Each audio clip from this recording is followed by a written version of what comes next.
this morning, ready to reopen Dreamworld to unlock its gates tomorrow, just days after the ride tragedy. Safety concerns, new questions about maintenance as the theme park defends its record.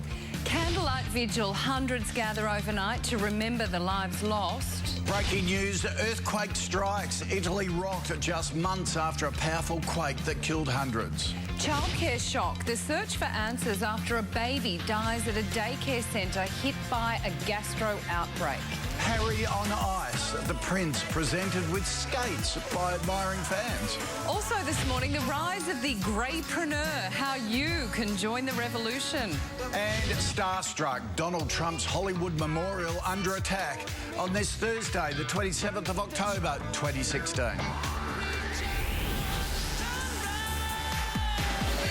This is Sunrise on 7 with Koshi and Sam.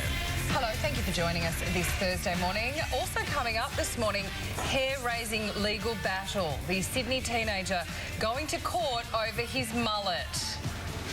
And what a mullet it is. It is. But we'll begin this morning in Queensland. Nat is live from Dreamworld.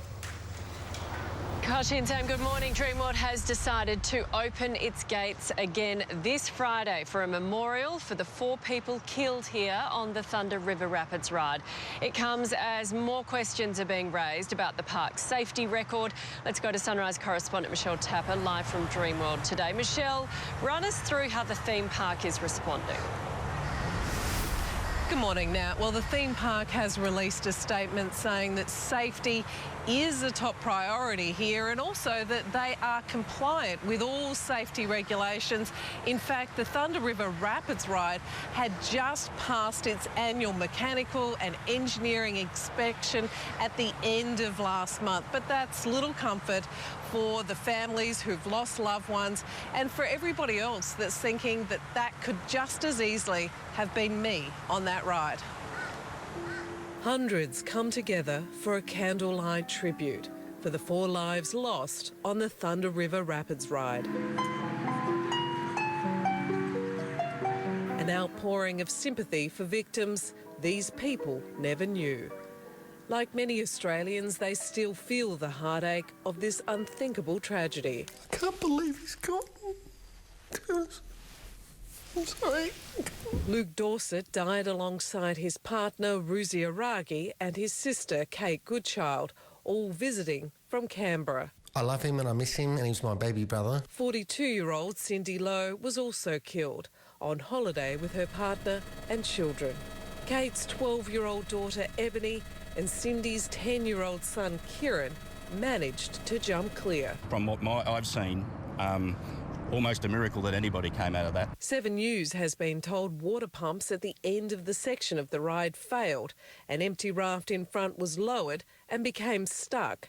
The one behind it rammed into it, and the machinery beneath forced it up, then flipped it over. The ride had reportedly broken down twice that day. It's understood it was the 18-year-old operator's first day on the job. The Dreamworld team is absolutely committed to fully supporting the authorities. Freedom of Information documents show another man was injured at Dreamworld on the Flow Rider ride in January. A workplace safety assessment wasn't finished until a month later. And if and where there's criminal aspects, including negligence, that warrant being pursued, we'll do that. Any catastrophic event like this isn't an act of God. These things don't just happen. Investigators have spoken to 30 witnesses, but are hoping more will come forward. 1,000 staff will return when the park reopens on Friday for an official day of memorial. The most difficult task will be restoring Dreamworld's reputation. Now only the smaller rides, the animal attractions and the water park will be open on Friday, and the park says that all the money raised will go to the Red Cross to support their community activities. But Nat, I think it's going to be a long while for Dreamworld to restore their trust with the public all over again. Isn't it? Yeah, thanks, Michelle. After the sadness, the overwhelming feeling is it could have been me. So many thousands of Australians have ridden these rides, and as you can see behind me, the floral tributes are growing by the hour. Let's go back to Eddie with the rest of the day's news. Thank you very much, Nat. A powerful earthquake has shaken central Italy, with tremors felt as far as Rome. Reporter Josephine McKenna joins us now from Rome. And Jo, is there any word yet on damage? Eddie, it's quite difficult to assess the damage, and people in the area are having trouble communicating because the electricity's gone down, their telephones are not working, and the mayor himself has been on Italian media saying it's really impossible to assess if people have been injured and how much damage there is. In one small town in the area of the quake, we have seen photos of damage to one of the churches, and Civil Protection Authority figures are racing to that area to assess just how serious the damage is and indeed if anyone has been injured. But it is quite frightening at the moment, and many of the towns that have been affected are also very close to where the previous quake occurred 2 months ago. All right, Jo, thank you very much. We'll come back to you on that story throughout the show. Fire crews have been battling a blaze in the bushfire-prone Blue Mountains west of Sydney. The fire has burnt through 3 hectares of parkland in Hazelbrook. It began around midnight, and firefighters have spent the night working to contain it. We're currently working on containment around the fire. We've knocked down the southern edge and containing the northern edge. It's unknown how the fire began in the Horseshoe Falls Reserve, which is popular with bushwalkers. No properties are under threat. A would-be carjacker has undergone surgery after he was shot by police in Melbourne's southeast last night. 7 News reporter Melina Saris joins us now. Melina, talk us through what happened here. Good morning, Eddie. Well, this began when police pulled over a car in Dandenong around 4 o'clock yesterday afternoon. Now, a 26-year-old man who was in that car got out and ran from the officers. Now, those 2 officers chased him for quite some time through back streets and over fences. While he was running from police, he tried to carjack a BMW. That was unsuccessful. He then allegedly pulled out a gun and pointed it at the officers. He was told a number of times to drop that weapon. When he failed to do so, both officers fired a shot at the man. He was hit twice in the chest. Now, that man was known to police. He was taken to Dandenong Hospital in a stable condition. He had surgery overnight on his gunshot wounds. Now, the 2 officers involved are being praised for their actions in what would have been really challenging circumstances. Eddie? Thank you, Melina. A Sydney childcare centre is the subject of a major health investigation after a gastro outbreak. 7 News reporter Jess Dietrich is at the Royal North Shore Hospital in Sydney. And Jess, when did the parents find out about this? Good morning, Eddie. Well, actually, parents received a letter from the local health district only yesterday afternoon informing them of what had happened at Little Zach's daycare centre. Now, some of them had already heard it in the news, so they were livid because they hadn't been notified earlier. In fact, some are saying they'll pull their children out of this daycare centre because of the way this has been handled. Now, we understand that in the past couple of days, 6 children came down with high fevers and vomiting. They've all been admitted to hospital. At last we checked, 4 were still there, 2 had been discharged. Now, shockingly, a 7th child died on Sunday. Now, doctors are saying this isn't related to this gastro outbreak, but they are investigating the cause. You can imagine how shocking this is for parents. Some of them we caught up yesterday during pickup. And saw the email and I just got so scared, rushed to the childcare. So I'm just gonna keep my son home for a couple of days. So definitely questions as to why these parents weren't notified sooner by health officials. They are saying this gastro outbreak has been contained and there's no need for alarm, but you can certainly imagine how these parents are feeling this morning, not knowing whether they should bring the children in or take their own precautions. Eddie. Thank you very much, Jess. Islamic State suicide squads are believed to be travelling to Mosul as coalition forces prepare to take back the city. The terrorists are outnumbered and nearly surrounded, but it's clear IS will do whatever it takes to defend one of its last remaining strongholds in Iraq. 7 News Europe Bureau Chief Hugh Whitfeld filed this report from Iraq. Hugh. Eddie, more evidence today that Islamic State is preparing to defend Mosul seemingly to the death, with reports squads of suicide bombers have been spotted entering the city, even though some militants are believed to have left. They are carrying suicide vests and additional weapons. Reports too that they're placing bombs on many of the bridges that cross the river that divide Mosul, and that they are, quote, preparing rudimentary chemical weapons. Now, the Iraqi army and Kurdish Peshmerga have made significant advances in the last 10 days to the north and east of Mosul, but to the south they are coming up against the fiercest resistance so far.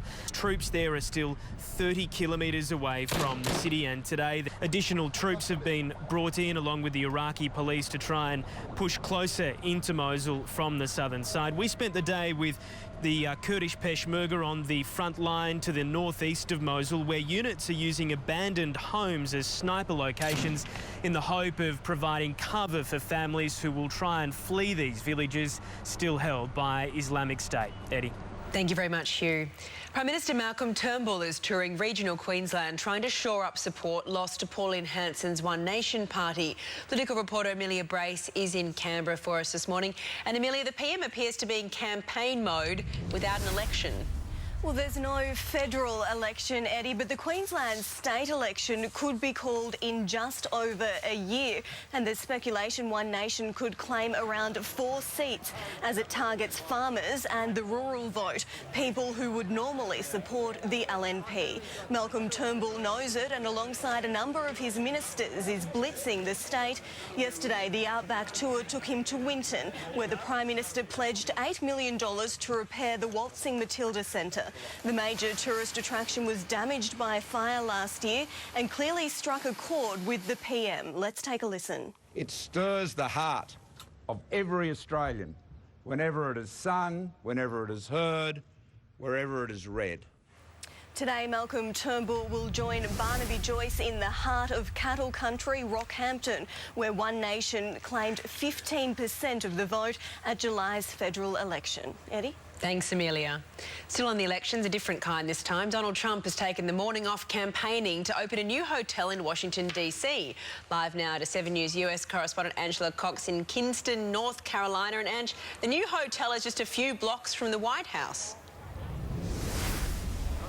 That's right, Eddie. Donald Trump has joked that he'd get to Pennsylvania Avenue one way or another. This might be his best shot. He is due at a rally here in North Carolina in a few hours. You can see behind me there are already people waiting to see him.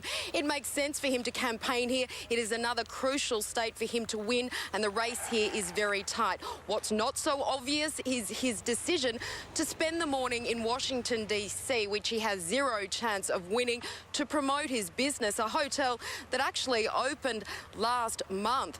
He made his speech in the presidential ballroom, and while some people are questioning the wisdom of leaving the battleground states 13 days out for an election, he says this is really a metaphor for his presidency, that he will rebuild America to its former glory like he has done with this hotel. Have a look. Under budget and ahead of schedule. That's what we did. We don't hear those words too often in government, but you will. Now, while he clearly has a few fans here, not so much in Hollywood. His star on the Hollywood Walk of Fame has been destroyed. Someone took to it this morning with a pickaxe and a sledgehammer. It's been ruined. It's not the first time we've seen it vandalised over the past few months. Someone spray painted a mute sign on there. Another person built a wall around it. There's even a petition to get it permanently removed. But the Chamber of Commerce, which looks after that Walk of Fame, says they have no plans to move it. They've never removed a star before. They won't now. Eddie? Thank you very much, Ange. I don't know if I agree with that. It's a bit destructive, isn't it? I like the one where they built the little wall. That was fun. That was very funny. That's just, I don't know, a bit mean. Vandalism. Vandalism. Kids today. He didn't look like a kid. He looked like he was old enough to know better. All right, weather time now. JT is leading the charge toward Flemington a few days early, but that's good. It's better to be very flash. Good to be prepared. it? Thank you very much. Yes, previewing the birdcage. And look, I know we've only just started the show, but I think my favourite line for the entire year on Sunrise is Sammy saying, coming up, the Sydney man going to court to defend his mullet. I think that wins. I can't wait for that story. All the big stories. But we've got plenty of fantastic marquee stuff coming for you this morning after your forecast. Sunrise weather brought to you by Beacon Lighting's 20% off all fan sale. Australia's largest range of fans, all 20% off. Sale ends Sunday. Cairns and Townsville are both in for fine days today. Sunny at Mount Isa, fine for Rockhampton and Bundaberg. Showers and a possible storm for Toowoomba. Brisbane, showers and storms and 29. And similar conditions for the Gold Coast. A possible shower developing in Bourke. Showers in Coffs Harbour. Sunny at Broken Hill. Sydney, a late shower and 23 degrees. Possible showers developing in Canberra, 22. Sunny at Wagga and Albury. Partly cloudy for Ballarat and Bendigo. Possible showers in Melbourne today with 17 degrees. Similar conditions for Geelong and Bairnsdale. Fine for Launceston and Hobart, showers and 16. Partly cloudy at Mount Gambier. Adelaide, a sunny 21. Morning showers for Port Lincoln. Sunny at Ceduna, fine at Alice Springs, and showers and storms set for Darwin. And in the west, cloudy at Albany and Bunbury. Perth, mostly sunny and 23. Fine at Kalgoorlie and Geraldton. Partly cloudy for Karratha. Mostly fine for Broome, and possible rain at Exmouth.